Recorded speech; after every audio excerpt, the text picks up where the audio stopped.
Hi, this is Dr. JMR Chemistry. ఈరోజు మీకు general principles of metallurgy chapter గురించి metallurgy అంటే ఏమిటి, దాంట్లో ఏ విధమైన టర్మినాలజీస్ వస్తాయనే విషయాన్ని మనము ఈరోజు తెలుసుకుందాం. జనరల్లీ మెటల్ అనగానే మీకు గుర్తు వచ్చేది ఏంటి? Generally metals are positive in nature. So here first metallurgy means ఈ మెటల్స్ ని ఎక్స్ట్రాక్ట్ చేయడానికి కొన్ని ప్రాసెస్ చేస్తాం. ఇటువంటి ప్రాసెస్ నే ఏమంటారంటే మెటలర్జీ అంటారు. అంటే మనం చెప్పాలంటే the process of extraction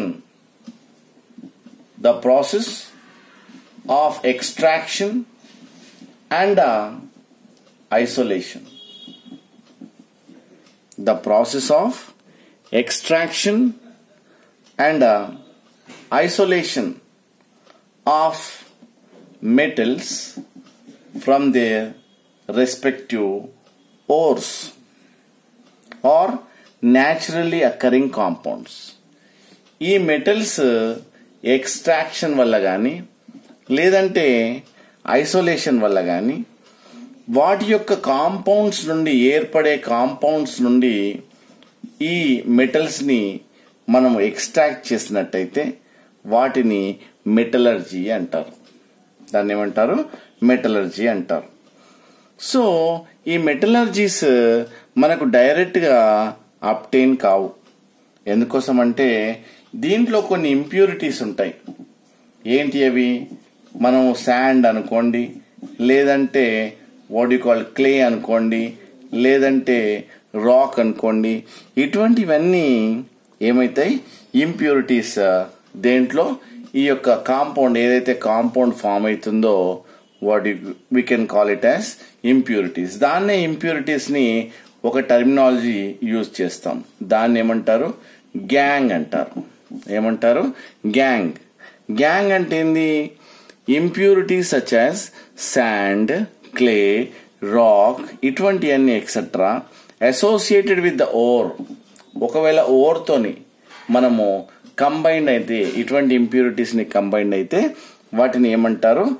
gang అంటారు. లేదా కొంతమంది మ్యాట్రిక్స్ అని కూడా అంటారు. we can call it as sometimes we can call it as matrix అని కూడా అంటారు. మరి ఈ ఇంప్యూరిటీస్ ని అంటే ఏవైతే శాండ్, క్లే, రాక్ ఏవైనా ఉన్నాయో వాటిని సపరేట్ చేయడానికి ఇంకొక సబ్స్టెన్స్ యూజ్ చేస్తాం అన్నట్టు. ఎందుకోసం అంటే ఈ ఫ్లక్స్ ని ఏం చేస్తాము? ఈ యొక్క శాండ్ ని లేదంటే క్లేని మనకు కంబైండ్ అయి ఆ తర్వాత స్లాగ్ గా మారుతుంది. అంటే ఇప్పుడు మనం ఏమనుకున్నాము? గ్యాంగ్. ఈ గ్యాంగ్ ని ఈ ఫ్లక్స్ తోని కంబైన్ చేసినట్టయితే అప్పుడు స్లాగ్ గా కన్వర్ట్ అవుతుంది. మళ్ళీ ఒకసారి నేను క్లారిటీ ఇస్తాను మీకు. ఏదైతే మీకు ఈ గ్యాంగ్ అంటే శాండ్, క్లే, రాక్ ఏదైతే ఉన్నదో ఇక్కడ ఏం జరుగుతుంది? ఇక్కడ ఇవన్నీ ఇంప్యూరిటీస్ అన్నట్టు. ఇవన్నీ ఏంటివి? ఇంప్యూరిటీస్. మనం ఏమన్నాము? గ్యాంగ్ అన్నాం. మరి ఈ ఇంప్యూరిటీస్ ని సపరేట్ చేయాలి కదా. సపరేట్ చేయాలంటే ఈ ఫ్లక్స్ అనే సబ్స్టెన్స్ ని యూజ్ చేయడం వల్ల ఈ ఫ్లక్స్ అనేది ఇక్కడ గ్యాంగ్ తో కంబైండ్ అయి మనకు స్లాగ్ అనే మెటీరియల్, అంటే అక్కడ different material, suppose you take silica, sand అనుకోండి, SiO2 దేంతో కంబైన్ అవుతుంది? ఫ్లక్స్ అనేది కాల్షియం ఆక్సైడ్ మెటీరియల్ తో కంబైన్ అయితే CaSiO3. అంటే ఇక్కడ ఏమైంది? ఇక్కడ కాల్షియం ఆక్సైడ్ అనే ఫ్లక్స్ ని మనం యూజ్ చేసాం. సో గ్యాంగ్ దాంట్లో ఉన్న ఇంప్యూరిటీస్ ని సపరేట్ అయిపోయి ఇది కాల్షియం సిలికేట్ గా సపరేట్ అవుతుంది. సో ఆ విధంగా మనం కావలసిన ఓర్ అంటే ఈజ్ నథింగ్ బట్ ఒక ప్యూర్, ఇప్పుడు చెప్తాను ఆక్సైడ్ ఓర్స్ కొన్ని చెప్తాను. సో ఈ విధంగా మనం ఏం చేస్తాము? ఆ ఇంప్యూరిటీని సపరేట్ చేస్తాం. మరి కొన్ని ఆక్సైడ్ ఓర్స్ కానీ సో ఏ విధంగా ఫామ్ అవుతున్నాయి, లేదంటే హాలైడ్ ఓర్స్ కానీ, లేదంటే సల్ఫైడ్ ఓర్స్ కానీ, కార్బోనేట్ ఓర్స్ కానీ. సో ఇవన్నీ కొన్ని ఫార్ములాస్ జనరల్గా మీకు అడుగుతూ ఉంటాడు కాంపిటేటివ్ టైప్ ఆఫ్ ఎగ్జామ్స్లో కానీ, లేదంటే ఎగ్జామ్స్లో కానీ అడుగుతూ ఉంటాడు. నేను ఇప్పుడు ఏం చెప్పాను, ఓర్ అన్నాను. ఓర్ అంటే కొన్ని ఎగ్జాంపుల్స్ నీకు ఇస్తాను. Suppose for example bauxite. ఈ బాక్సైట్ అనేది అంటే ఏంటి, Al2O3 డాట్ 2H2O. అంటే ఇక్కడ ఏంటి, Al2O3 డాట్ 2H2O అంటే ఇది అల్యూమినియం మెటల్ యొక్క ఓర్ అన్నట్టు. అంటే to form the respective oxides, అంటే ఈ అల్యూమినియం ఆక్సైడ్ గా ఏర్పడి డాట్ 2H2O అంటే మనకు ఆక్సైడ్ ఓర్ గా ఇది ఫామ్ అవుతుంది. అంటే దీన్ని ఓర్ అంటారు. ఓర్ అంటే ఇక్కడ ఈ యొక్క సబ్స్టెన్స్ లో ఎక్కువ పర్సంటేజ్ అల్యూమినియం ఉంటుంది. అంటే ఇది అల్యూమినియం గా మనకు ఇమీడియట్ గా కలెక్ట్ కాదు, we can what you called దొరకదు. కాబట్టి ఇది అల్యూమినియం ఆక్సైడ్ గా ఫామ్ అయ్యి మనకు bauxite what you called form లో మనకు ఎక్స్ట్రాక్ట్ అవుతుంది అని చెప్తున్నాం. అంటే దీని నుండి మళ్ళీ అల్యూమినియం ఎక్స్ట్రాక్ట్ చేయడం అది వేరే ప్రాసెస్. సో ఎనీవే ఈ విధంగా మనకేంటిది ఇక్కడ అల్యూమినియం ఆక్సైడ్ బాక్సైట్ అంటే the respective ore Al2O3 dot 2H2O అని చూస్తాం. ఇంకా కొన్ని మనము ఈ మినరల్స్ చూస్తాం.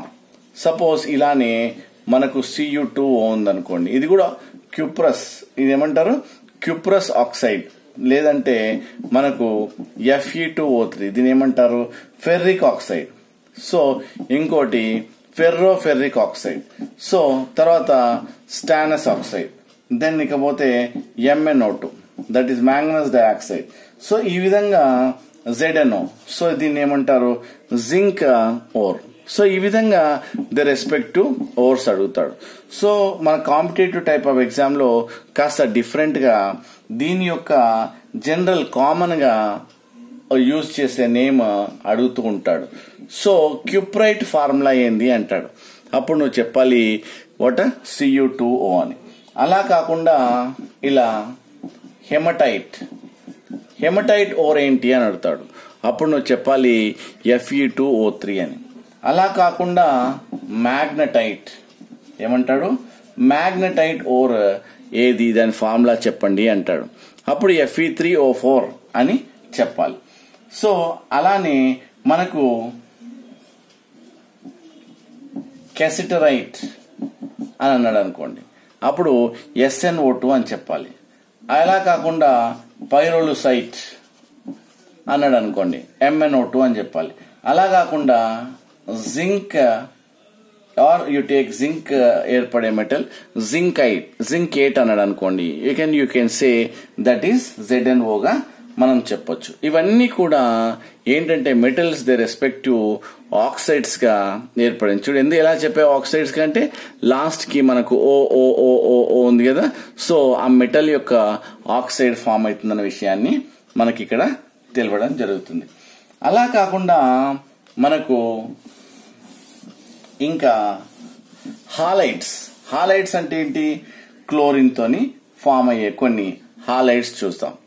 కొన్ని మనకు రాక్ సాల్ట్ తీసుకోండి, అంటే NaCl. ఇవన్నీ కూడా ఓర్స్ జనరల్ గా కాంపిటేటివ్ టైప్ ఆఫ్ ఎగ్జామ్స్ లో అడుగుతూ ఉంటాడు.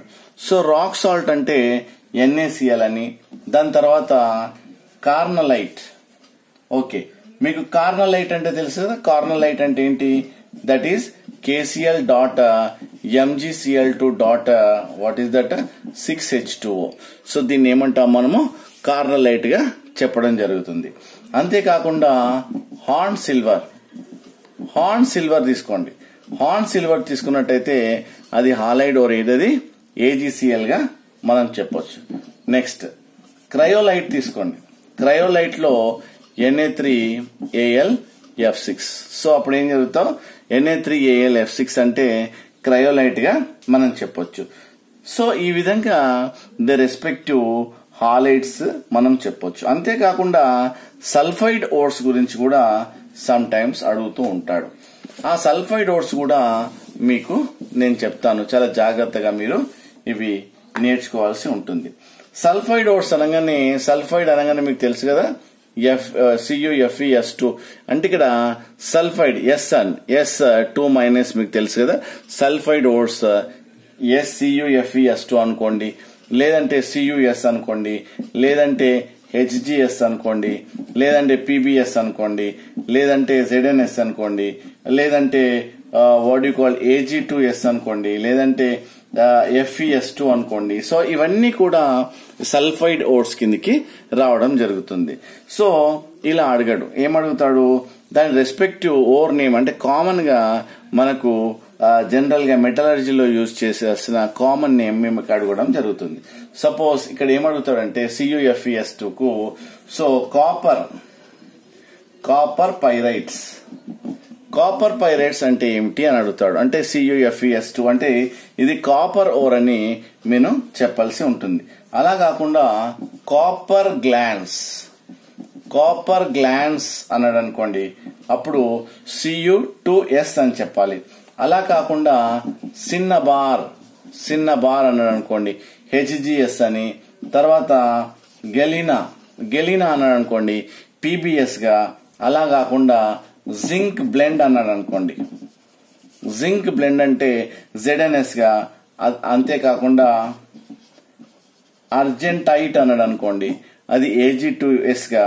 తర్వాత ఐరన్ పైరైట్స్ అన్నాడు అనుకోండి, FeS2 గా. అంటే మనము ఆ రెస్పెక్టివ్ సల్ఫైడ్ ఓట్స్ అంటే అక్కడ ఆ మెటల్స్ అనేటివి ఆ సల్ఫర్ ఎక్కువగా ఉంది కాబట్టి they are in the form of sulphide గా మనకు కలెక్ట్ అవుతాయనే విషయాన్ని ఇక్కడ చెప్పడం జరుగుతుంది. అంటే కొన్ని ఆక్సైడ్ గా మనకు వీకెండ్ కలెక్ట్ అవుతాయి అంటే లభ్యం అవుతాయి, లేదంటే కొన్ని హాలైడ్స్ గా, లేదంటే ఇప్పుడు ఏం చూస్తాము సల్ఫైడ్స్ గా మనకు దొరకడం జరుగుతుంది. అంతేకాకుండా కొన్ని కార్బోనేట్స్ గా కూడా మనకు ఓర్స్ రూపంలో మనకు కలెక్ట్ చేస్తాం.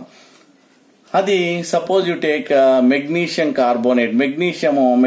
కార్బోనేట్ గా, లేదంటే CaCO3.MgCO3 గా, లేదంటే ZnCO3 గా, లేదంటే CuCO3 what you called CuOH taken twice గా, లేదంటే CaCO3 గా. ఈ విధంగా మనకి ఏమైతుందంటే వీ కెన్ కలెక్ట్ సపోజ్ ఇక్కడ కార్బోనేట్ గా మనం కలెక్ట్ అవుతుంది. నేను చెప్పాను కదా నేమ్ ఆఫ్ ద మినరల్ అని అడుగుతాడు. సో అప్పుడు మనం ఏం చేయాలంటే సపోజ్ మ్యాగ్నసైట్ ఇంతకుముందు మ్యాగ్నటైట్ చూసాము. మ్యాగ్నటైట్ అంటేనేమో Fe3O4 గా మనం చెప్పుకున్నాం. ఇక్కడ మ్యాగ్నసైట్ అంటే ఏంది MgCO3 గా మనం చెప్పాలి. తర్వాత అంతేకాకుండా డోలమైట్ అని అనుకోండి, CaCO3.MgCO3 గా మనం ఇక్కడ చెప్పుకుందాం. అలా కాకుండా కాలమైట్, సో క్యాలమైట్ అండ్ క్యాలమైన్ అనుకున్నాం అనుకోండి, అప్పుడు ZnCO3 గా మనము చెప్పాలి. అంతేకాకుండా CuCO3.CuOH టేకెన్ ట్వైస్ అన్నట్టయితే దాన్ని ఏమంటాము మ్యాలకైట్ అంటాం. మ్యాలచైట్ అని కూడా అంటాం, లేకపోతే మ్యాలకైట్. సో CuCO3.CuOH టేకెన్ ట్వైస్ గా మనం చెప్పొచ్చు. అంతేకాకుండా కాల్షియం కూడా CaCO3 గా. దీన్ని మీకు కామన్ గా మీకు తెలుసు లైమ్ స్టోన్ అంటారు. ఏమంటారు లైమ్ స్టోన్ అని కూడా దీని. సో ఈ విధంగా ఇంకా కొన్ని చూసినట్టయితే what you call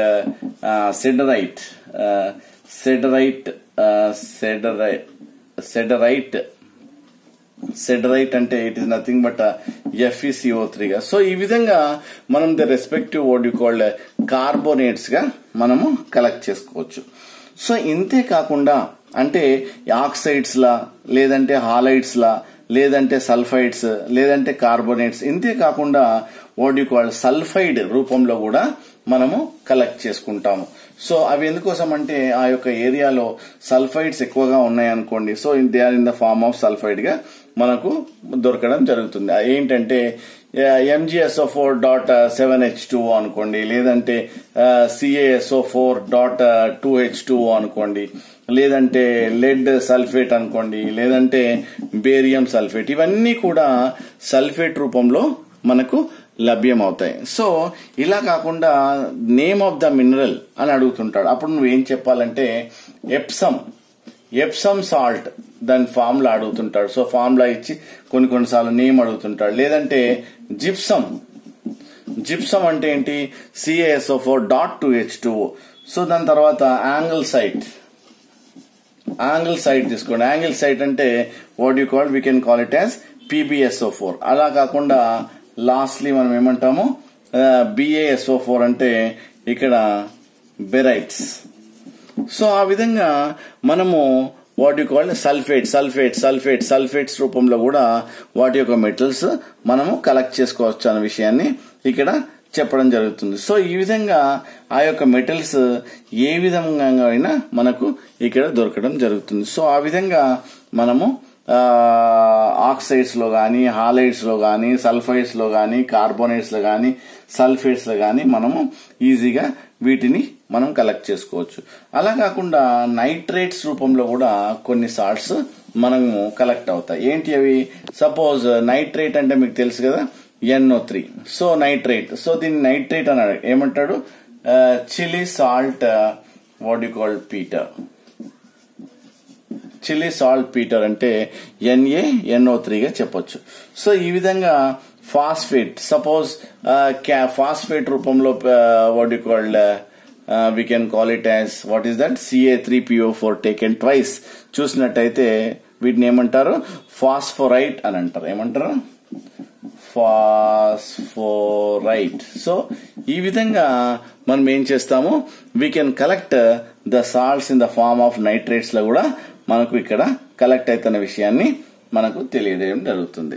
so like this ఇవి కాంపిటేటివ్ టైప్ ఆఫ్ ఎగ్జామ్స్ లో కొన్నిసార్లు ఎలా అడుగుతుంటారంటే ఐడెంటిఫై ద ఏమంటాడు, కార్బోనేట్ ఓర్స్, లేదంటే ఆక్సైడ్ ఓర్స్, లేదంటే సల్ఫైడ్ ఓర్స్, లేదంటే నైట్రేట్ ఓర్స్, లేదంటే వాట్ యు కాల్ కార్బోనేట్ ఓర్స్, లేదంటే సల్ఫేట్ ఓర్స్. సో లైక్ దిస్ ఇలాంటి వాట్ యు కాల్ నేమ్స్ ఇచ్చేసి ఆ ఓర్స్ ని ఐడెంటిఫై చేయమంటాడు. సో అలా ఒక ఎగ్జాంపుల్ నేను ఇస్తాను మీకు, ఇలాంటివి ఒక sample examples, then you will get an idea. Suppose నేను ఒక 3 నేమ్స్ ఇస్తాను, దాంట్లో ఏది హాలైడ్ ఇలా అడుగుతుంటారు. Suppose magnetite, then what you called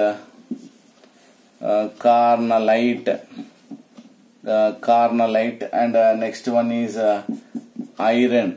ఏమంటాడు? ఐరన్ పైరైట్స్ అన్నాడు అనుకోండి. This is which type of ore అంటాడు. సపోజ్ యూ టేక్ మ్యాగ్నటైట్ ఏ టైప్ ఆఫ్ ఓర్? Fe3O4 మీకు తెలిసి ఉండాలి. సో ఇక్కడ ఏంటిది, ఇది దీన్ని Fe3O4 చూసినట్టయితే దాన్ని మ్యాగ్నటైట్ అని ఓర్ అంటారు. ఇది iron ore, the respective oxide ore. ఏది ఆక్సైడ్ ఓర్ ఏది అంటాడు. లేదంటే కార్నలైట్ అనుకోండి, మీకు తెలుసు కదా, KCl.MgCl2.6H2 అంటే ఇది హాలైడ్ ఓర్స్. ఇక్కడ సిఎల్స్ ఉన్నాయి కాబట్టి అక్కడ హాలైడ్ ఓర్స్. అంటే ఫైనల్ గా ఇక్కడ ఐరన్ పైరైట్స్ అంటాడు. ఐరన్ పైరైట్స్ ఏ టైప్ ఆఫ్ ఓర్ అని అంటాడు. మీరు చెప్పండి చూద్దాం. Yes, very good. So FeS2 అంటే ఇది సల్ఫైడ్ ఓర్ అనే విషయాన్ని మనము చెప్పాల్సి ఉంటుంది. సో ఈ విధంగా ఆ రెస్పెక్టివ్ ఓర్ ని మనము చెప్పాల్సి ఉంటుంది. చాలా కాంపిటేటివ్ టైప్ ఆఫ్ ఎగ్జామ్స్ లో 100% ఈ టైప్ ఆఫ్ క్వశ్చన్స్ వస్తాయి. Thank you. This doctor JMR chemistry.